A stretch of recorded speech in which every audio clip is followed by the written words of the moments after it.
E aí, galera do segundo ano médio, a gente está aqui em mais um percurso nessa trajetória do novo ensino médio dos itinerários formativos. Vocês já me conhecem, eu sou o professor Alcides Guerreiro. Antigamente a gente falava, né? Eu sou professor de geografia, eu sou professor de sociologia, eu sou professor de filosofia e no meu caso eu falava que era professor de história. Só que a gente está trabalhando no novo ensino médio com uma pegada interdisciplinar, de modo que eu não estou falando especificamente da minha área apenas. Eu estou fazendo aqui uma análise muito mais abrangente, de modo que eu posso aqui dizer que a gente está trabalhando com as ciências humanas. E as ciências humanas, ela se amplia ainda mais nesse percurso que a gente está fazendo por causa da unidade curricular que a gente está trabalhando. Bota lá no LED para vocês olharem. Vamos lá. O aprofundamento é o hashtag quem divide multiplica. E a unidade curricular, números também importam. O componente que nós estamos trabalhando é o componente número 4, trabalho, política e pensamento econômico. A gente entra hoje na atividade 2, é a introdução dessa segunda atividade e a gente vai falar dos indicadores sociais. Galera, quando a gente fala de indicadores sociais, a gente está aqui naquela perspectiva que a gente já vem trabalhando de humanizar os números.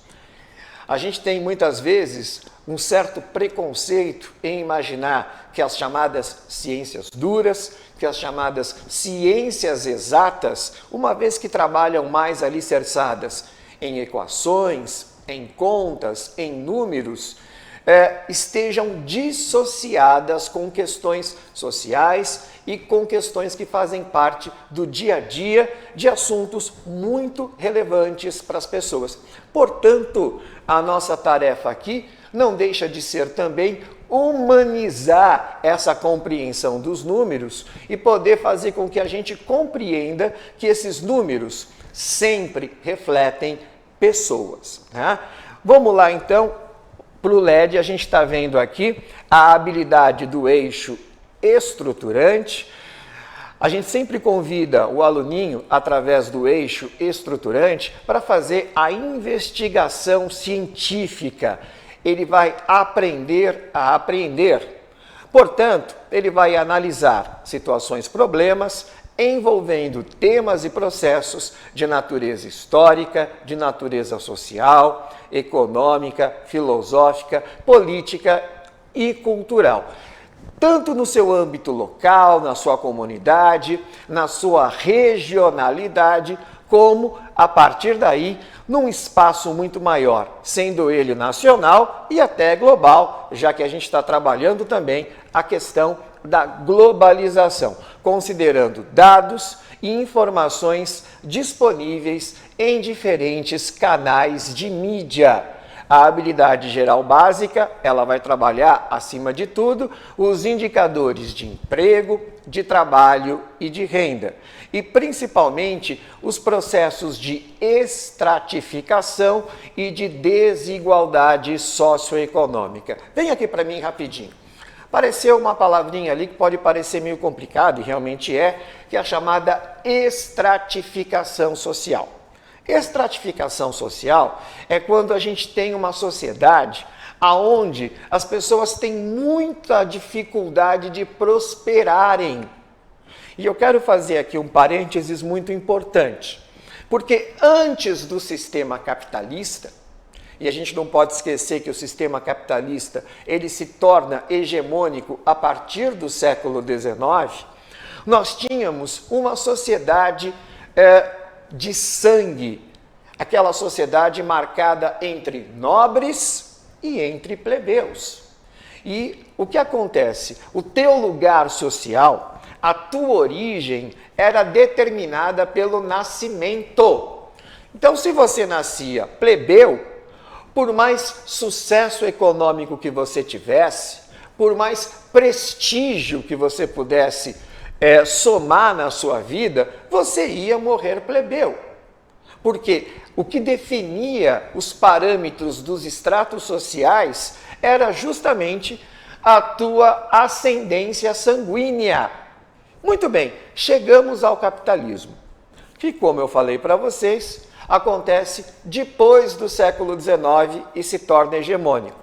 O capitalismo, ele coloca um outro parâmetro aqui na divisão dos estratos sociais. E que parâmetro é esse? É o patrimônio.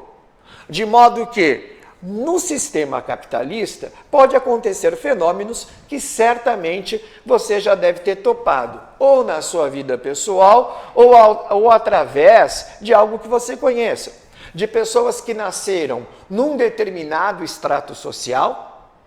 Por exemplo, um jogador de futebol que teve uma origem muito humilde, muito pobre, que veio de uma família sem recursos, mas com o seu talento e com as suas habilidades, conseguiu sair daquela realidade, conseguiu sair daquele extrato social e progrediu socioeconomicamente. E aí ele trocou de classe social. Eu peguei aqui o exemplo de um jogador de futebol, mas eu poderia estar falando também de muitas famílias onde nós temos pessoas que estudaram ou através de algum trabalho que foi desenvolvido a partir de um empreendedorismo familiar e pessoal, tiveram também aí fenômenos de exemplo de ascensão social. De alguma forma, reescreveram a trajetória familiar e ascenderam socialmente. Porque, como eu falei para vocês, o parâmetro no sistema capitalista é o patrimônio, ele não é determinado pela origem. Só que a gente também não pode aqui ter a ilusão de que uma sociedade que coloca como parâmetro social algo que você pode perder, algo que você pode ganhar e, portanto, vai determinar a sua mudança nesse extrato social, a gente não pode imaginar que ela nos traz a perspectiva o tempo todo de ser evolutiva. Explica melhor, professor. Tá bom, vou explicar. Veja bem, se de repente famílias que já vêm com muito acúmulo de patrimônio, famílias que têm uma origem rica, elas casam-se entre si, esses estratos sociais combinam-se apenas entre os iguais, ao mesmo tempo em que você tem uma sociedade que nega oportunidade às pessoas mais pobres, você começa a construir um cenário daquela palavrinha que eu disse que eu ia explicar para vocês, a tal estratificação social. Ou seja, eu teria a possibilidade de evoluir, de melhorar as minhas condições socioeconômicas, se eu tivesse a possibilidade de um bom estudo, se eu tivesse as possibilidades de conseguir um bom trabalho, se eu tivesse uma renda que me possibilitasse ir além da sobrevivência e fazer investimentos que trouxessem para mim, ao longo da vida, melhores capacidades de evoluir. Agora, se eu não tenho essa realidade, eu começo a ter, mesmo diante de um sistema baseado no patrimônio, que é o capitalismo, uma espécie de não mudança, disso justamente que eu acabei de falar, dessa estratificação social. Eu não consigo mais sair do meu lugar comum. E aí o problema não é a minha falta de talento, o problema não é a minha falta de habilidade. O meu problema é estar diante de um cenário político, social, econômico e cultural, ao qual eu não tenho recursos, eu não tenho tempo, eu não tenho saúde, eu não tenho educação formal para conseguir furar a bolha da pobreza. Portanto, a gente tem que fazer aqui uma reflexão bastante sincera. Vivemos no sistema capitalista. Comparado com uma sociedade feudal, esse sistema me oferece melhores condições de ascensão social. Mas ainda assim, essas condições estão profundamente relacionadas às possibilidades que o meio social traz para mim. Portanto, a gente tem que ter o cuidado de fazer uma análise, mas ao mesmo tempo perceber que se a gente não tomar muito cuidado com o cenário, com as possibilidades, com as políticas públicas, com tudo aquilo que pode me oferecer para que eu desenvolva os meus talentos, para que eu desenvolva as minhas habilidades, se isso me for negado, eu não tenho como sair da minha situação comum. E aí eu vou estar preso a uma realidade de estratificação social. Demorou, né? Mas a gente fez questão aqui de lapidar bem essa ideia para que a gente possa fazer uma análise inteligente. Vamos voltar para o LED, olha lá. Agora sim a gente pode ver a habilidade geral básica, analisar e comparar indicadores de emprego, de trabalho, de renda em diferentes espaços, em diferentes escalas e tempos, e associar esses indicadores a processos de estratificação e de desigualdade socioeconômica. E o nosso objetivo, isso é que mais interessa ao aluninho que está nos assistindo, é contextualizar a importância dos indicadores sociais para justamente a gente perceber quanto anda as nossas possibilidades de sucesso e de romper aquilo que muitas vezes a sociologia chama de ciclo da pobreza. Ou seja, nasci de uma família sem recursos, nasci de uma família muito pobre, a mim foram negadas oportunidades básicas de saúde, de educação, de formação, de acesso à cultura, à erudição, possibilidades de eu ampliar os meus horizontes. Se tudo isso me for negado, é quase que impossível eu romper esse ciclo de pobreza. E aí eu vou acabar retroalimentando esse ciclo de pobreza. Enquanto do outro lado, a gente tem o percurso contrário. A riqueza cada vez mais se concentra, cada vez mais se distancia da pobreza, como se fosse um mundo à parte, e essa desigualdade, ela vai ficando cada vez maior, ela vai ficando cada vez mais abissal. Vamos lá para o LED, vamos falar um pouquinho então sobre os indicadores sociais. Vamos ler juntinho aí? São medidas, ou seja, números e estatísticas, que apresentam dados que relacionados a acessos da população a serviços que fundamentam, garantem e expõem a qualidade de vida de uma sociedade. Vocês estão vendo aí, esses indicadores sociais são estatísticas, são números que refletem a qualidade de vida de uma sociedade, que é fundamentada a partir de acessos a serviços públicos, do qual nós iríamos falar aqui. Um desses indicadores sociais é a questão do desemprego. Evidentemente, quanto maior a taxa de desemprego, menor é a renda, menor é a capacidade das famílias garantirem ali um padrão razoável de sobrevivência, e isso vai impactar diretamente na qualidade de vida das pessoas, principalmente das crianças e dos jovens, que precisam de uma certa seguridade, ou social ou familiar, de preferência ambos, para que possam desenvolver aí os seus talentos, as suas habilidades e ampliarem as suas oportunidades de vida. Olha lá, a gente está vendo também renda per capita. O que é a tal da renda per capita? A renda per capita é o seguinte: todo ano, um país ele produz X de riqueza. Ele produz um volume maciço de riqueza. E aí a gente pega essa riqueza anual produzida pelo país e divide pelo número de seus habitantes. E a gente vê então a quanto anda a renda per capita de um país. Evidentemente, quanto maior a renda per capita de uma nação, nós temos aí um dos exemplos que mostram a possibilidade de uma melhor qualidade de vida, tá? Mas a gente também tem algumas ressalvas, do qual a gente vai comentar nesse encontro que estamos tendo.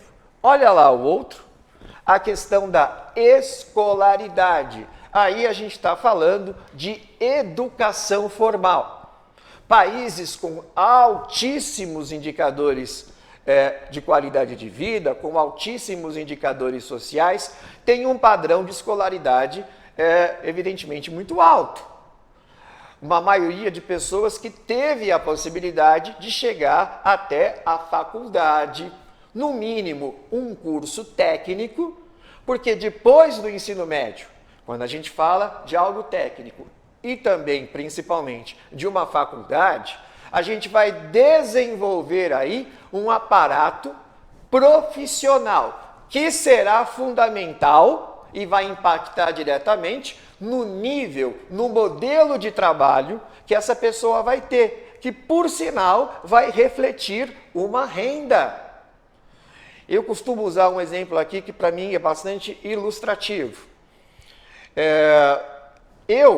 A minha geração, né, meus primos, a minha geração etária, por volta entre 40 e 50 anos, fomos a primeira geração de uma família muito grande de imigrantes italianos e espanhóis que conseguiu fazer um curso universitário. E aí a gente pode fazer uma digressão muito simples. O meu pai não tinha curso universitário, o meu avô muito menos.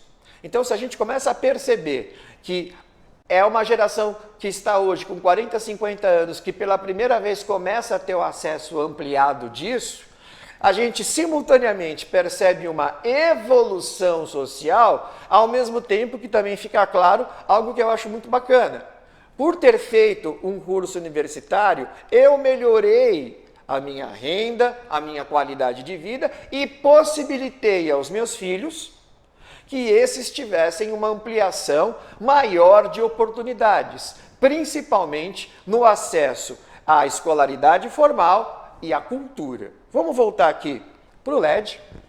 A questão das desigualdades, nós temos vários indicadores aí mundiais que mensuram, que aferem, que medem os níveis de desigualdades, a distância que separa a sociedade, a elite, os mais ricos, e aqueles estratos mais pobres e excluídos. O que eu quero dizer para vocês, fazendo um resumão mais fácil de entender, quanto mais ampla, quanto maior for a classe média de um país, significa que ele tem maiores indicadores de igualdade social. Quanto mais for radical, geométrica, a pirâmide social, né, com bases muito grandes, muito largas e uma ponta, um cume muito estreito, isso significa que as distâncias entre os mais pobres e os mais ricos é muito ampla e é uma sociedade marcada, então, por grandes desigualdades. Olha lá, no LED a gente está vendo sanitarismo. Professor, o que é sanitarismo? São indicadores que falam aí principalmente de acesso à água tratada, a esgoto tratado, a serviços de saúde básicos. Gente, isso é fundamental. Se você não tiver acesso à higiene pública e recursos mínimos de sobrevivência na área da saúde, começando pelo pré-natal, por exemplo, você tem aí um aumento evidente de casos de mortalidade infantil. Você tem uma diminuição na expectativa de vida. Portanto, falar de saneamento básico, de acesso à água tratada, a esgoto tratado, a projetos públicos que vão de vacinação, a pronto-socorro, a gente está falando de sanitarismo, muito importantes para a qualidade de vida de uma sociedade. A gente está vendo ali também expectativa de vida, o quanto as pessoas vivem com saúde, né? A gente está vendo também aí questões ligadas a morticínio. O importante é que todos esses indicadores sociais juntos são fundamentais para darem aí alicerce, para darem um norte para as políticas públicas ao qual os governos vão criar para melhorar a qualidade de vida das pessoas. Nós não imaginamos nenhum governo, nenhum projeto político que esteja focado na melhoria da qualidade de vida das pessoas. E a melhoria da qualidade de vida das pessoas passa por políticas públicas que envolvem saúde, que envolvem educação, que envolvem moradia, que envolvem emprego principalmente, tá? Vamos aqui para o LED. Olha lá, a gente está vendo aqui o tal do IDH. Muitos de vocês, inclusive, já ouviram falar. É o Índice de Desenvolvimento Humano. O que é o IDH, professor? É uma medida comparativa. Então, é claro, a gente cria um ranking entre os melhores, os médios e os menores IDHs. É uma medida comparativa entre as nações que classifica a qualidade de vida. Inclusive, vocês estão olhando aqui no mapa e dá para perceber que o mapa ele foi trabalhado com uma diferença de cores, aonde cada cor e cada matiz, cada tom dessa cor representa, evidentemente, uma expectativa da qualidade de vida. Olha lá, a gente tem aqui uma perguntinha. Eu não vou dar 1 minuto e meio para vocês. Normalmente o professor ele pode utilizar-se desse material e estabelecer a sugestão que eu dei aqui, mas ele pode também aplicar o tempo que ele quiser. Mas a gente aqui dialogando pode colocar a seguinte questão: com qual cor você classificaria os países com melhor IDH? Você seria capaz de citar algum?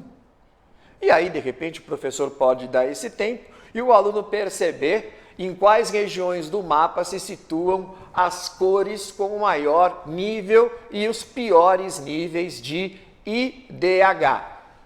A gente está aqui também fazendo, dando as respostas, né? Dando um spoiler aqui da reflexão que a gente promoveu. O verde bem escuro, evidentemente, acaba refletindo os lugares do mundo com os maiores níveis de IDH.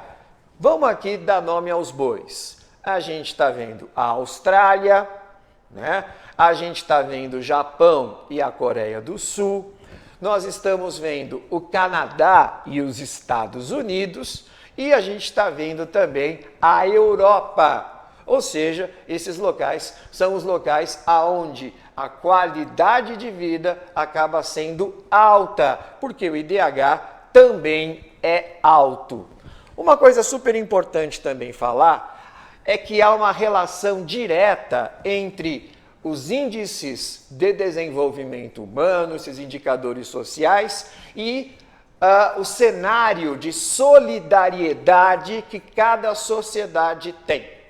Vem aqui para mim rapidinho. Uma coisa que muita gente sabe, só que infelizmente poucas pessoas às vezes debatem, é que a civilização ela só foi possível quando o homem desenvolveu uma coisinha chamada solidariedade. E o que é solidariedade? Solidariedade é o contrário de egoísmo. Eu não vou querer apenas o meu bem. Eu não vou querer apenas a minha evolução. Eu não vou querer apenas o meu bem-estar. Eu vou olhar para o outro sujeito social, para a pessoa que é diferente de mim, não faz parte da minha família, muitas vezes não faz parte do meu extrato social, e vou aqui construir um cenário social de ganha-ganha, que seja bom para mim, mas que não seja, que não o tire da perspectiva de crescer também, que não seja, a palavrinha correta, achei, excludente, que faça com que ele também tenha possibilidades de se desenvolver. Olha lá no LED. A solidariedade, ela foi vital, fundamental para que se ampliasse o patrimônio civilizatório. Gente, volta aqui para mim de novo. A gente não pode confundir educação formal com patrimônio civilizatório. Existe um patrimônio que é educacional formal, que significa o quanto você tem de escolaridade. Agora, o fato de você ser um engenheiro, um médico, um professor, um arquiteto, alguém com alto grau acadêmico, faz com que você tenha do outro lado patrimônio civilizatório. São coisas diferentes. Porque se o patrimônio civilizatório ele é construído em cima da solidariedade, significa que o patrimônio civilizatório é como você trata as pessoas diferentes. Se você trata elas com cortesia, com educação, se você é tolerante, se você respeita o meio ambiente, se você respeita as normas da coletividade, isso faz com que você tenha patrimônio civilizatório. E eu vou mais além. Para a qualidade de vida ser boa, muitas vezes vale mais o patrimônio civilizatório do que o patrimônio educacional. Certamente você, aluno, deve conhecer pessoas que não têm diploma, que não tiveram a oportunidade de fazer uma faculdade, mas têm um amplo patrimônio civilizatório. São pessoas que têm empatia, sempre prontas a ajudar o próximo, né? Então, percebam, assim também como acontece do outro lado. Pessoas com diploma, com um monte de escalas acadêmicas, que atiram latinhas de refrigerante pela janela do carro, que tem muita dificuldade de respeitar aí as regras da civilidade social. Então, vamos deixar isso bem claro, tá, gente? O IDH e a solidariedade, eles andam juntinhos aí. Eu queria trabalhar com vocês também aqui uma reflexão, né? Que é a chamada roda de conversa.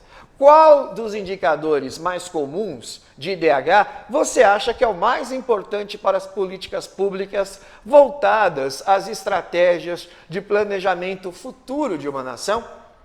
E por que eu estou comentando isso? Porque quando a gente olha a realidade da Coreia, estava lá, verde escuro, da Austrália, da Europa centro-ocidental, dos Estados Unidos, do Canadá, ou seja, essas regiões onde o IDH é bastante alto, a gente percebe, por exemplo, alguns lugares comuns. E dentre esses lugares comuns, foi fundamental políticas públicas ligadas principalmente à área educacional. Uma das coisas que eu acho bastante relevantes aqui compartilhar com vocês, é o porquê do Japão, por exemplo, depois de ter sido destruído na Segunda Guerra Mundial, conseguir, num curto espaço de tempo, produzir os indicadores de IDH que possuem. A mesma coisa a Alemanha. Então, se a gente começa a perceber essas realidades, a gente constata, ao estudá-las, de que o investimento educacional, o investimento em capital humano é fundamental para o sucesso das nações. Gente, não adianta nada ter amplos recursos naturais se você não tiver capital humano que crie políticas públicas que vão trabalhar com esses recursos de uma forma que possa contemplar a sociedade como um todo. Mas não é só a educação, não. A gente pode aqui, nessa roda de conversa, ampliar o debate e sugerir que vocês tragam aí novas contribuições para pensar o desenvolvimento nacional a partir de uma sociedade mais igualitária. Eu queria agradecer a participação de vocês, desejar a todos bom estudo, A gente se vê logo, logo. Até mais. Obrigado pela atenção, galera. Tchau, tchau. Valeu.